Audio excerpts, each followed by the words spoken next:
राम नाम सुखदाई और भजन कर भाई जीवन धोने का।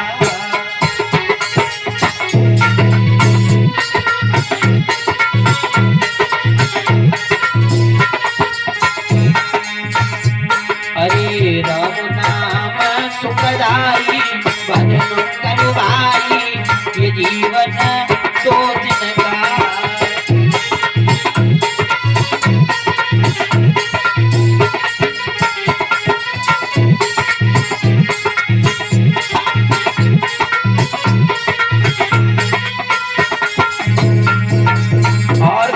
प्रहलाद परीक्षित महाराज, अरे यह तनु है माटी का पुतला,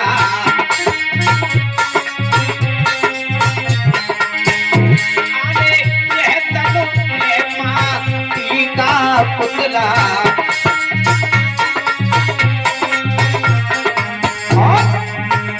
जब पे बूंद पड़े रे बोले जाई भजन कर भाई ये जीवन धोने का।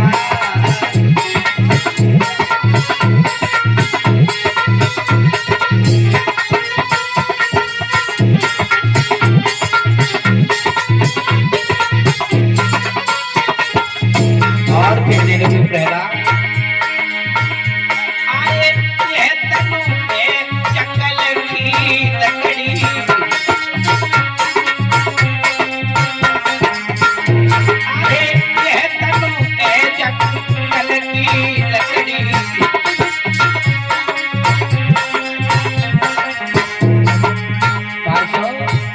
जब आग लगे रे जल जाई भजन कर भाई ये जीवन धोने का।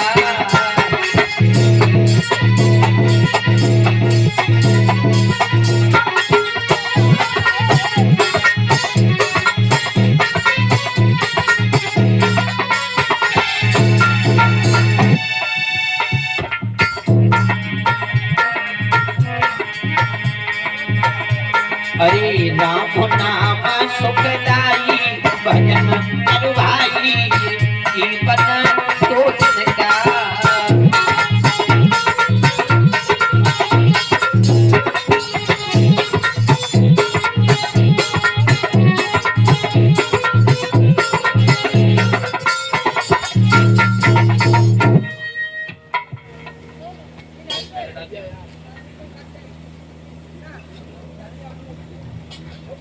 परीक्षित महाराज, प्रहलाद कहने लगे भाइयों, मैं तुम्हें ऐसा मंत्र बताता हूं जिससे तुम्हारा सारा जीवन जो है इतना सुखमय हो जाएगा। जिस नाम को बताऊंगा इतना सुखमय हो जाएगा, तुम्हें कभी कोई कष्ट नहीं सताएगा। कष्ट की तो छोड़ो, मेरा पिता जो है ना, तुम्हें अपने आप को भगवान कहता है, वो भी तुम्हारे ऊपर कोई हानि नहीं पहुंचा पाएगा। इसलिए भाइयों मेरे साथ साथ बोलो। प्रहलाद बोलो श्री राम जय जय राम, बोलो श्री राम। परीक्षित महाराज, प्रहलाद एक गोला सा बना लिया और श्री राम जय जय राम की ध्वनियां जब चल रही तब तक गुरु संडामृग का आगमन हो गया और संडामृग चीखे, लेकिन बालकों पर कोई प्रभाव नहीं पड़ा। संडामृग कहने लगे क्या हो रहा है? संडामृग आगे बढ़े और जैसे एक बालक के कंधे पर हाथ रखा, उन्हें भी ऐसे लगा जैसे 440 वोल्ट है बिजली का करंट लग गया हो। वो भी करने लगे श्री राम जय जय राम। कौशल्या के प्यारे राम, दशरथ नंद दुलारे राम। और जैसे ही उस बच्चे के कंधे से हाथ हटा, स्मरण आया, मन में विचार किया, अरे मैं क्या कह रहा हूं। आगे बढ़कर के एक बालक के संडामृग ने गाल में तमाचा लगाया और जैसे तमाचा लगाया बालकों की जो है ना राम नाम ध्वनि टूटी। संडामृग कहने लगे प्रहलाद, मैंने तुम्हें यही कह के गया था। मैंने तुम्हें क्या सिखाया? शुरू से आज तक मैंने कभी इस नाम को तुम्हें बताया नहीं, किसी बालक को नहीं बताया। ये नाम तुम्हारे मुखारबिंद पर कैसे आया? प्रहलाद कहने लगे गुरुजी, तुमने हमें तमाचा मारा और परमात्मा के नाम को तुम मिथ्या बता रहे हो। जिसको तुम भगवान समझ रहे हो वो भगवान नहीं है। तुम केवल अपने पेट के लिए जो है मेरे पिता को भगवान कह रहे हो, केवल और केवल अपने पेट के लिए। और प्रहलाद बोला, गुरुजी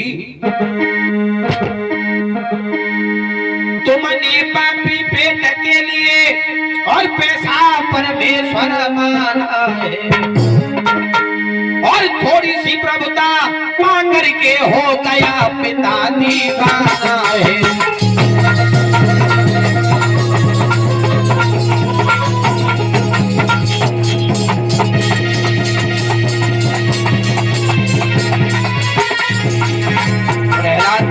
गुरुजी तुम्हें शायद नहीं मालूम है, तुमने पापी पेट के लिए पैसा परमेश्वर माना है,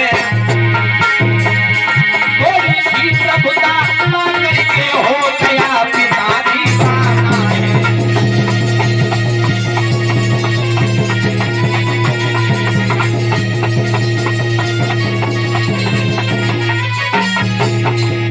परीक्षित महाराज प्रहलाद कहने लगे, पिताजी को भगवान की थोड़ी सी तपस्या क्या कर ली, भगवान के वरदान मिल गए तो अपने आप को भगवान समझने लगे। गुरुजी तुम्हें शायद ये नहीं मालूम है कि मेरा पिता परमात्मा नहीं है, मेरा पिता भगवान नहीं है, भगवान तो कोई और ही है, जिसकी कृपा मैंने अपनी आंखों से देखी है। इसलिए गुरुजी मेरी बात को मानो, तुम भी राम का नाम लो। संडा मृग सोचने लगे ये बालक सुधरने वाला नहीं है, और संडा मृग ने उस बच्चे का हाथ पकड़ा और जाकर के हिरण्यकश्यप के दरबार में पहुंचा। हिरण्यकश्यप कहने लगा, क्या बात है, क्यों लेकर के आए उस बच्चे को? संडा मृग कहने लगे, महाराज हमें क्षमा करें, आपके बालक को मैं पढ़ा नहीं सकता हूं। क्यों नहीं पढ़ा सकते हो? महाराज कहते तो नहीं बनता है, लेकिन आपके बच्चे को किसी ने आपके पैरी का नाम बता दिया है, इसलिए महाराज ये मान ही नहीं रहा है।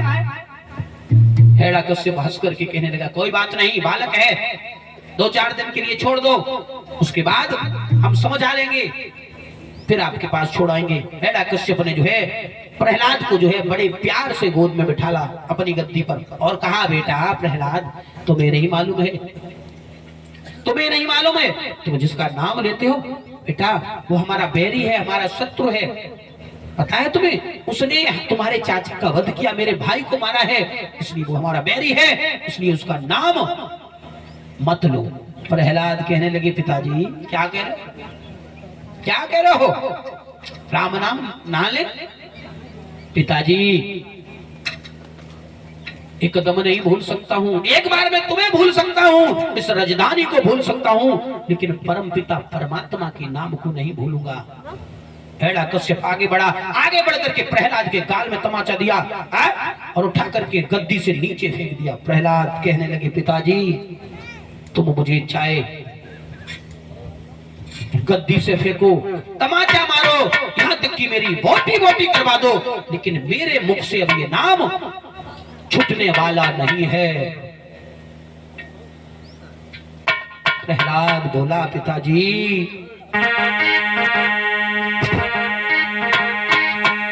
हरि राम नाम मोए प्यारो, और पिताजी मोको मत मारो।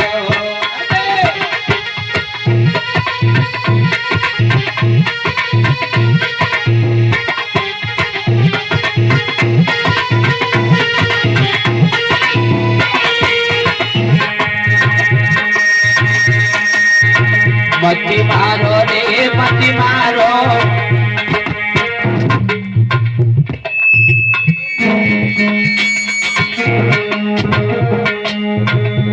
अरे मत मारो रे मत मारो, पिताजी मोरे मत मारो।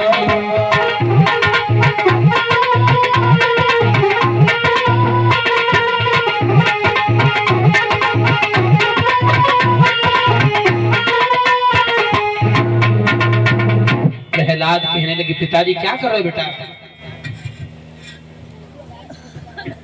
एक बार ही सेट किया करो, कभी इसको बंद करते हो कभी उसको बंद करते हो, ये ठीक बात नहीं है। परीक्षित महाराज प्रहलाद कहने लगे पिताजी आप मुझे मार करके कुछ नहीं हासिल करेंगे। प्रहलाद से हिरण्यकश्यप कहने लगा दुष्ट, मैं तुझे मार नहीं मराई की तो छोड़ो, मैं तुझे जान से भी मार सकता हूं यदि तूने इस नाम को लिया। लेकिन प्रहलाद नहीं माना।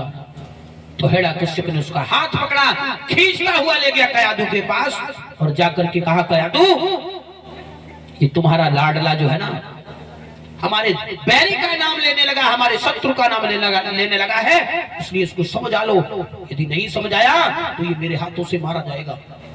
कयादू कहने लगी तुम्हें तो हमेशा ना गुस्सा ही चढ़ी रात जई नहीं देख रहे है, छोटो बालक है कहीं बहकाए दो होगो समझ जाएगा। हिरण्यकश्यप कहने लगा समझा लो और नहीं समझे तो इसको जहर दे दो। और उसने जो है कालकूट नाम का विष लिया, एक कटोरे में घुलवाया, उस कयादू को दे दिया, कह दिया कयादू इसका नाम लेना यदि न छूटे तो तुझे तेरे पतिव्रत की आन है, सौगंध है, शपथ है